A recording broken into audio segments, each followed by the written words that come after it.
बहुत ही अच्छा किया गठबंधन ने कि जो कन्हैया कुमार को उतारा है। कन्हैया कुमार के सामने मनोज तिवारी की कोई चलेगी नहीं, कुछ भी नहीं होगा। और ये कन्हैया कुमार जो है बहुत अच्छे मतों से विजयी होंगे यहाँ। और सब मुस्लिम जो भी और 36 बिरादरी सब लोग कन्हैया कुमार के साथ है। उसको 10 साल देख चुके हैं जी। लगभग 20 साल से यहाँ मौजूद हैं। जी। अभी तक हमसे मनोज तिवारी से आमना सामना मुलाकात हुई नहीं, कभी भी नहीं आए। मुलाकात नहीं हुई। और जो भी काम यहाँ हुआ है आम आदमी पार्टी ने किया है। उससे पहले जो कांग्रेस ने यहाँ काम किया है शीला दीक्षित के दौर में, और अब जब से आम आदमी पार्टी आई है वो काम करके दिखा रही है, काम हो भी रहा है। अब कन्हैया कुमार पढ़े लिखे हैं और समझदार भी हैं और दिल्ली की हालात को जानते हैं, देश की भी हालात को जानते हैं। और इसीलिए हम लोग सब सेकुलर को उम्मीदवार को वोट करेंगे। और इसलिए करेंगे संविधान बचाने के लिए, क्योंकि हमें ये कहा गया है कि हम संविधान बदलने के लिए आ रहे हैं। तो इसीलिए हमें संविधान, अपनी आज़ादी को अगर बचाना है तो संविधान को बचाना है। बीजेपी जारी है, ये 400 पार नहीं, ये 400 हार की तरफ जा रहे हैं। इस बार इनका कोई मकसद जो है ना कामयाब नहीं होगा। नमस्कार, मैं हूँ आपके साथ पूजा और अब देखना शुरू कर चुके हैं रेड चिल्ली लाइव। अभी मैं दिल्ली के उत्तरी पूर्वी इलाके में हूँ और यहाँ पर मुस्लिम बहुल इलाका है। और अभी जिस तरीके से हम देख पा रहे हैं, लोकसभा चुनाव है, जितना भी दमखम पार्टियां भर रही हैं, रैलियां कर रही हैं, लेकिन उनके जो चुनावी मुद्दे हैं वो सबके सामने रख रहे हैं। लेकिन जनता के बीच जनता की आवाज़ और जनता के मुद्दे क्या है, उन्हीं से जानते हैं और उन्हीं के बीच चलते हैं। तो सब, क्या नाम है आपका? जी, मोहम्मद फैयाज नाम है मेरा। मैं देख पा रही हूँ यहाँ पर मुस्लिम बहुल इलाका है। 10 साल से जो है मनोज तिवारी जी यहाँ पर बतौर सांसद हैं। लेकिन अभी जो प्रत्याशी उतारा है गठबंधन ने, वो उतारे हैं अभी कन्हैया कुमार। तो क्या लग रहा है किसकी सरकार आएगी इस बार? नहीं, इस बार जो है गठबंधन की सरकार आएगी।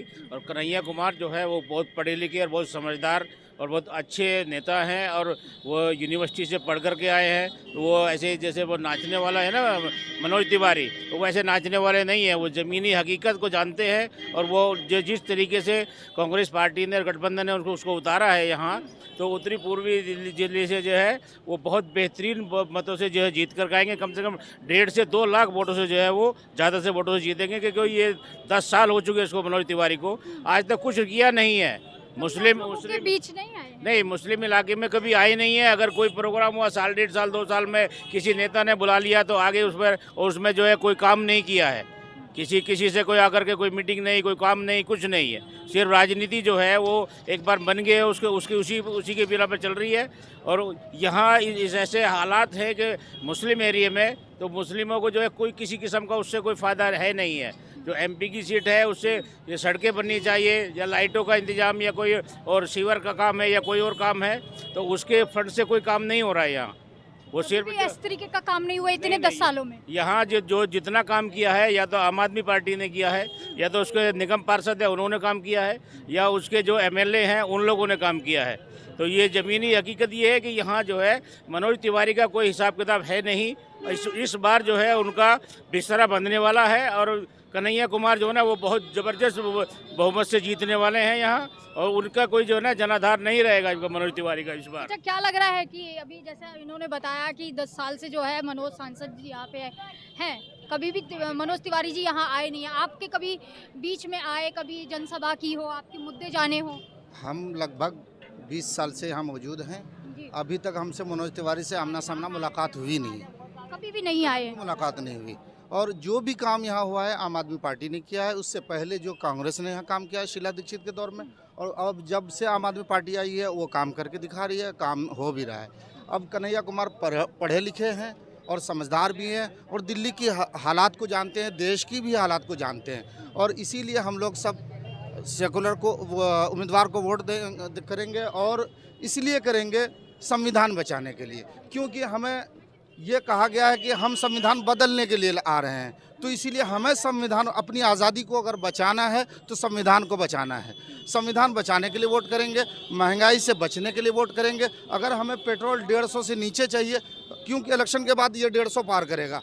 एक बार हमने वोट दे के देखा, 2 बार देख के देखा, ये 100 पार कर रहा है। और तीसरी बार देंगे तो ये हमारा 150 पार करेगा। इसीलिए 150 पार से बचने के लिए हम वोट करेंगे, महंगाई से बचने के लिए वोट करेंगे, वादा खिलाफी से बचने के लिए वोट करेंगे। हमने बिहार में देखा कि प्रधानमंत्री खुद जाके कह रहे हैं 1.25 लाख करोड़ का पैकेज हमने बिहार को दिया, लेकिन 1 पैसे का पैकेज नहीं आया। कोई मीडिया वाले बता दीजिए जब नहीं आया। हर जगह हर सूबे में जाके ये बता रहे हैं। तो हमको इस झूठ से बचना है, हमें महंगाई से बचना है। हमने सिलेंडर को भी देखा, हर चीज़ से बचने के लिए हम दिल्ली में CNG से गाड़ी चलती हैं, 35 रुपये किलो गैस हम खरीदते थे, आज हम 80 रुपये किलो पे लगभग खरीद रहे हैं। इसलिए इन महंगाई से बचना है। खाने पीने का सामान आप देख लीजिए, खाने पीने का क्या स्थिति है, कहाँ तक पहुँच गया, अब हमारे बस से बाहर है।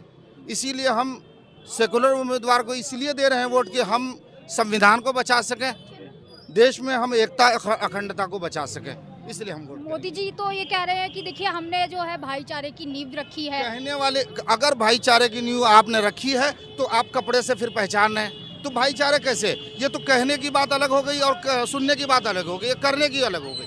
वो कहते हैं कि भाई जो है राशन फ्री दे रहे हैं हम, राशन फ्री दे रहे हैं, तो आप ही कह रहे हैं कि केजरीवाल फ्री बिजली देता है तो रेवड़ी है। केजरीवाल अगर स्कूल फ्री किया है तो रेवड़ी है, तो फिर आप 5 किलो राशन देकर रेवड़ी क्यों? ये फिर क्या है? अगर ये रेवड़ी नहीं है तो क्या है? अगर रेवड़ी नहीं है ये, तो फिर आप इसका प्रचार क्यों कर रहे हैं? अगर 5 किलो दे रहे तो कांग्रेस के दौर में भी 5 किलो मिल रहा था। प्रधानमंत्री योजना के तहत जो बोलते हैं आवास मिल रहे, तो आवास वगैरह प्रधानमंत्री योजना कांग्रेस के दौर में इंदिरा आवास योजना मिल रहा था, वो तो पहले से मिल रहा है, आपने सिर्फ नाम बदला है। कांग्रेस के टर्म में इंदिरा आवास योजना था, उसी का नाम बदल के आपने प्रधानमंत्री आवास योजना कर दिया। उस टाइम में भी जिस प्रकार मिलता था उसी योजना, उसी प्रोसेस के तहत अभी भी मिल रहा है, तो इसमें कोई नई चीज़ नहीं है। अभी भी जो है 16,000 जो मदरसे यूपी में जो बंद किए हैं, जो बोर्ड को उसने निरस्त कर दिया, तो उसमें कम से कम 25,000 जो है वो टीचर हैं और कम से कम 15 लाख बच्चे हैं, वो मुस्लिम बच्चे हैं सारे, और वो ऐसी हालात में है कि वो अपने बच्चों को स्कूल वगैरह में नहीं भेज सकते, उनके घर के हालात ऐसे अच्छे नहीं है, तो इस वजह से वो मदरसे में भेजते हैं, वो आलिम बनाने के लिए, हाफिज बनाने के लिए भेजते हैं। और उस योगी ने एक झटके में जो है उसको बोर्ड को ही निरस्त कर दिया, बोर्ड को ही ख़त्म कर दिया। उसके बावजूद कोर्ट ने उसको जो है फिर दोबारा से बहाल किया है। तो योगी जी जो है वो हमेशा मुसलमानों के खिलाफ ही बात करते हैं, और जितनी कार्रवाई यूपी में हुई है, जितने माफिया बता करके और गुंडे बता करके और ख़तरनाक लोग बता करके जो बरगलाया है ताकि हिंदू वोट तुम्हारी तरफ आ जाए और हम मुसलमानों पे कार्रवाई करें, सबसे बड़ी चीज़ जो है ना, उनकी मुस्लिम वोट बैंक को तो है नहीं है उनका, तो हिंदू वोट बैंक अपना बनाने की वजह से जो है वो मुसलमानों को टारगेट करते हैं। मुसलमानों को टारगेट करने, जितने भी आदमी यूपी में जो इतने अच्छे थे, मुख्तार अंसारी वगैरह जितने भी हुए हैं, उनको देखिए आप, वो ख़ानदानी लोग हैं। उनके परदादा जो है ना, चौथी पीढ़ी में देखिए, वो जो है ना स्वतंत्रता सेनानी थे, उनके दादा परदादा वो MP होते हुए आए और मिनिस्टर होते हुए आए, वो गांधी जी के साथ में लड़े हैं वो लोग। तो ये आतंकवादी बता करके इनका काम कुछ है नहीं। बता दिया। जी हाँ, माफिया बता दिया और गुंडे बता करके इनका काम है उनका इनकाउंटर कर देना और मुसलमानों पे सिर्फ कार्रवाई करना, दूसरे लोगों पे नहीं है। इसके ठाकुर बिरादरी के कितने लोग हैं जो इतने, मिश्रा वगैरह कौन कौन लोग हैं जो इतने 80 मुकदमे उनके लोगों के ऊपर है, लेकिन उन पे कोई कार्रवाई नहीं होती, उनके घरों पे कोई बुलडोजर नहीं चलता है। मुस्लिम को देख करके उसके घर पे बुलडोजर भी चलता है। अभी एक लड़का जो है उत्तराखंड में, जब ये उसमें लोग फंसे हुए थे, तो उस वक्त में जो है एक खजूरी का है, उसने इतनी मेहनत की, जी, उसने इतनी मेहनत की है वहाँ लोगों की जान बचाने के लिए, उसके बावजूद वो वहाँ से वापस नहीं आया और खजूरी में, दिल्ली में उसका मकान तोड़ दिया गया। उसके बच्चे रोड पर आ गए, जो देश के लिए इतनी मेहनत कर रहा है, इतनी कोशिश कर रहा है, उसके बावजूद उसका मकान तोड़ दिया, सिर्फ इस बिना पे कि वो मुस्लिम है। जबकि वो हीरो बनाकर उनके फोटोज लगाए गए हैं, बैनर लगाए गए हैं बाकायदा। उसके बावजूद जब उसको वहाँ तो हीरो बना दिया कि भाई वहाँ तो उसने मेहनत की है, लोगों की जान बचाई है, तो यहाँ करके क्या देखा है? यहाँ करके देखा कि ये मुस्लिम है तो उसका घर तोड़ दिया, काम खत्म कर दिया उसका।